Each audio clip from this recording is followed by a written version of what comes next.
প্রিয় ছবি অরুন্ধতী?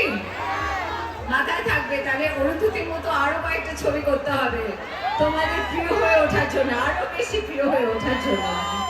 হ্যাঁ, আর তোমাদের প্রিয় ছবি কি?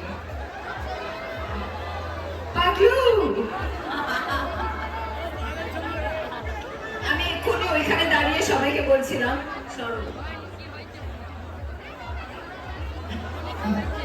আমি যেটা বলছিলাম যে অনেকে অনেক রকমের প্রিয় ছবির কথা বলছে, কিন্তু যেটা হয়েছে, আমি যখন 100% লাভের শুটিং করেছি, যখন আমি পাগলুতে শুটিং করেছি, যখন রংবাজে শুটিং করেছি, এই প্রত্যেকটা সিনেমা যতই ওই পাগলু থোড়া সা কালে রোম্যান্স করেছি, যতই 100% লাভ করেছি, যতই ও মাথুর কথাটা বলবো না, সেটা অন্য জায়গায় করেছিলাম, প্রত্যেকটা গানে কনকনে ঠান্ডায় আমি কিন্তু নেচেছি।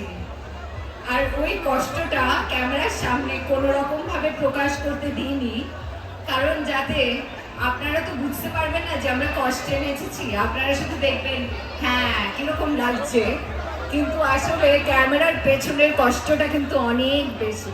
সেটা হয়তো আপনারা বুঝতে পারবেন না, না বোঝাটাই স্বাভাবিক। আপনাদের জায়গায় আমি থাকলেও হয়তো বুঝতে পারতাম না। ও মাধু, ও মাধুটা আমার ভীষণ ফেভারিট একটা গান। আমরা রংবাজের শুটিং এ করেছিলাম, সেটা করেছিলাম ব্যাংককে।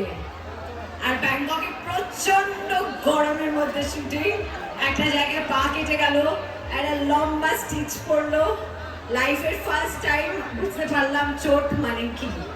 তার আগে পর্যন্ত আমি খুব বাধ্য লক্ষ্মী মেয়ের মতন বাড়িতে বসে থাকতাম, তাই জন্য চোট চাট পাওয়ার কোনো চান্স ছিল না। এই প্রথমবার চোট পেয়ে বুঝলাম চোট মানে কি। এখানে অনেক অনেক মারা কাকিমারা এসেছেন সব বাচ্চাদের নিয়ে, তাদের